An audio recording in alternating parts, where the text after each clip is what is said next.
Hey, welcome back. Max Nave Horsemanship again.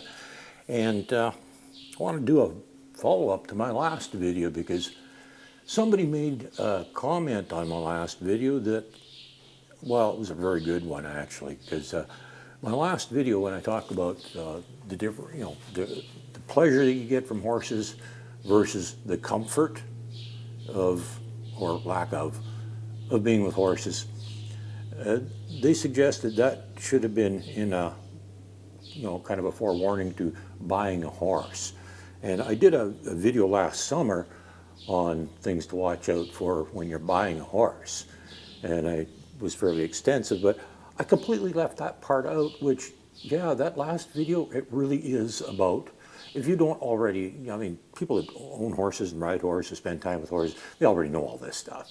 And several of the comments that I got kind of indicate that. But the one individual made a comment, and you know who you are, so I don't even have to mention your name. They actually made a suggestion that, well, and including the title, was not very good because it isn't just about horse training or having a horse or anything. It's actually about something to consider before you buy a horse, and it's true, very, very true. And I really, thinking about it now, it's, yeah, I dropped the ball on that one bad, I'm afraid.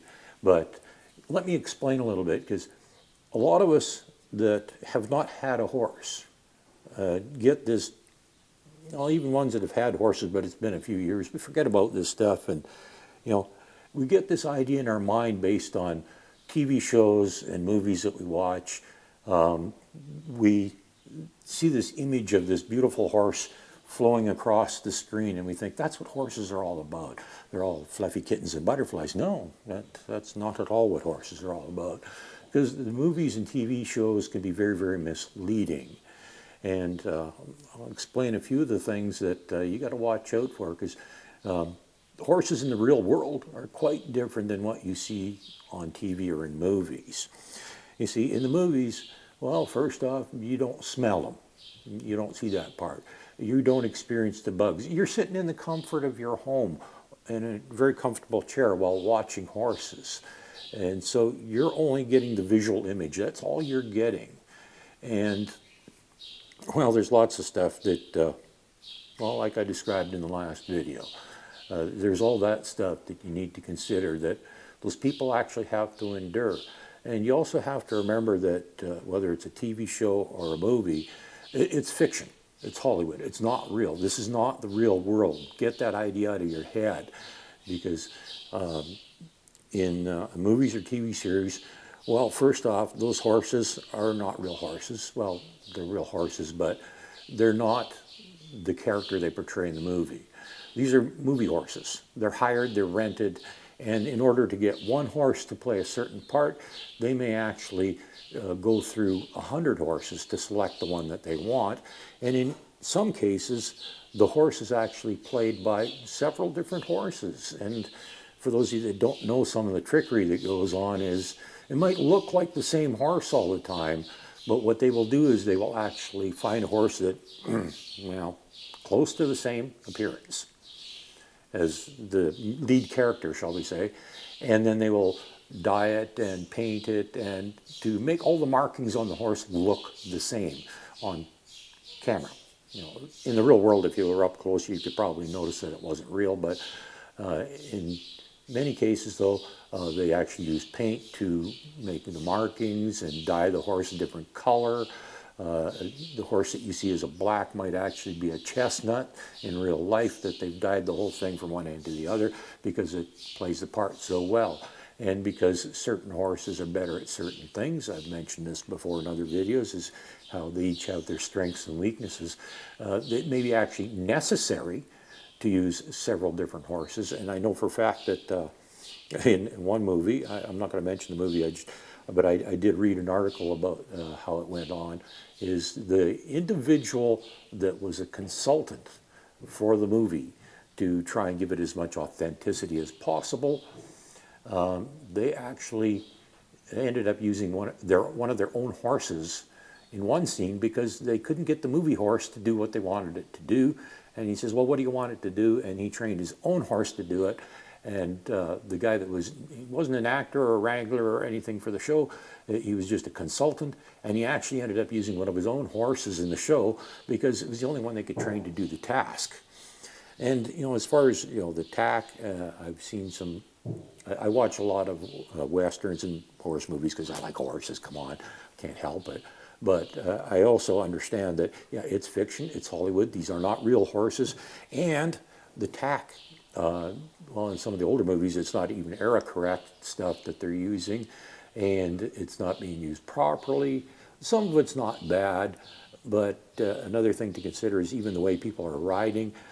Do not think that what you see in the movies is the right thing to be doing, because you have to remember, these are actors. These are not cowboys. They're not horsemen. Some of them don't even know how to ride. You know, they can get on a horse and sit on it and look the part, but when you see that horse ripping across the screen with a rider on it, you can bet it's not the actor on that horse. That's a stuntman doing that, and he's dressed the same so that from a distance, you don't know it's not the same guy, but it actually is not the same guy. And if you watch closely, many of them, their riding techniques, their mounting techniques, so many things they do are just horribly wrong. And one more thing that I know to be true too is, and I'm not going to, again, I'm not going to mention a name because it doesn't really matter, but one of the greatest cowboys, the great American cowboy actor that most of you are probably familiar with, he was actually scared of horses. Yep. And if you're familiar with the saying, courage is being scared but saddling up anyhow, well, that phrase, that saying actually came from that individual because of the fact that they were scared of horses. But they were being paid to do a job and to act, and they portrayed the part very well. And so they'd saddle up anyhow, even though they were scared, and they considered that to be courage. And actually, if you watch closely at their riding methods and techniques, not very good. They clearly did not know how to ride very well. They weren't very good at it. And you will actually see a lot of actors that are like that. If you know what you're watching for. If you don't know, it's easy to fool you. You'll think these guys can ride. You'll think that the horses are well trained when you don't realize that, hey, these are movie horses. This is not the real world. These are extremely well trained horses, capable of doing all kinds of neat stuff. And, you know, in many cases, like I said, more than one horse playing one part. Just because they look similar, they make them up to look the same. So, you know, the real world is very different. Another thing that you'll never ever see in a movie or TV show or anything is you'll never see horses pooping. Not once. And I find that rather disturbing because in the real world, horses do that a lot. And you got to clean it up. But you'll never see those guys doing it. Nope. You'll never see the cowboys in the Western following behind their horses cleaning up the poop off Main Street. Nope. And in the movies or whatever, not once are you going to see that horse poop. And you're never going to see the person cleaning it up. But the real world is you got to do that stuff. You got to clean it up. And depending on where you are, some places are pretty strict about that stuff. So, you know, one more thing, I didn't even mention that one in the last video. You're going to be shoveling poop. Yep. That's part of owning a horse, is shoveling poop, whether you like it or not. And if you happen to be one of the people that keep your horse in a box stall or something to that effect, well, that has to be cleaned out on a regular basis too. So then you're going to be shoveling a lot of poop and then putting down some fresh straw for them or whatever to use for bedding in the stalls. So I just thought I'd add that in, is the reality of horse ownership and having and riding a horse. It's not at all what most people think it is.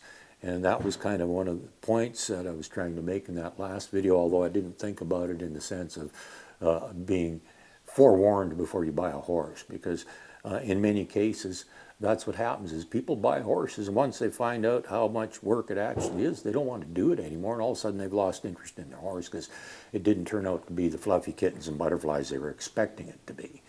Well, that's the real world. And if you truly enjoy your horse and you truly enjoy horses, have a passion for horses, you're going to endure all of that stuff, from shoveling the poop to the bug bites and the sunstroke and all the other stuff that goes along with it, because, hey, that's the real world. That's the real world we live in, and that's the real, well, that's real horses, real horse ownership. It's not always pleasant, but, well, for some of us, it's definitely worth it. Some people, well, they like to spend their time golfing, fishing, skiing, and I thought it was kind of funny is that, and there's, again, priorities, you got to prioritize is, I liked fishing. I liked fishing a lot. I used to have a nice fishing boat. And when I started buying horses, I sold the fishing boat because I realized very quickly that I did not have time for both. If I wanted to spend a reasonably significant amount of time working with the horses and learning about them and training them and doing, well, whatever horse people do, I didn't have time to be sitting in the boat for hours on a day fishing. So, and then there's the cost. I can remember I got told when I first got into horse, boy, that's an expensive hobby. Well, it can be if you don't do it right. But then again, if you stop and compare it to the money that people spend on other things, well, how much does it cost me to insure my boat trailer? How much gas do I burn driving to the lake and back? And how much does it cost me to get into the park for my park pass so that I can use the boat launch? How much does it cost for my fishing license and all my fishing tackle? The boat itself, and then the gas to operate the boat, and then my maintenance constantly ongoing on that thing. You add all of this stuff up, and well, some people say, hey, horses are expensive. Well, so are a lot of other hobbies. I mean, goodness sakes, go price out a good set of golf clubs sometime. If you want a nice big set of golf clubs of good quality, you're going to spend a lot of money on them things, and then your gas to drive out to the golf course. You have to have your membership fee. You got to pay your green fees and all this stuff. So, yeah, are horses expensive? Well, yeah, they can be. They're not free, that's for sure. But the real world is, pick and choose your priorities. Are the horses worth it to you, or would you rather be golfing, or rather be fishing, or sitting at home watching a movie? And these are all the things that you have to consider before you buy a horse.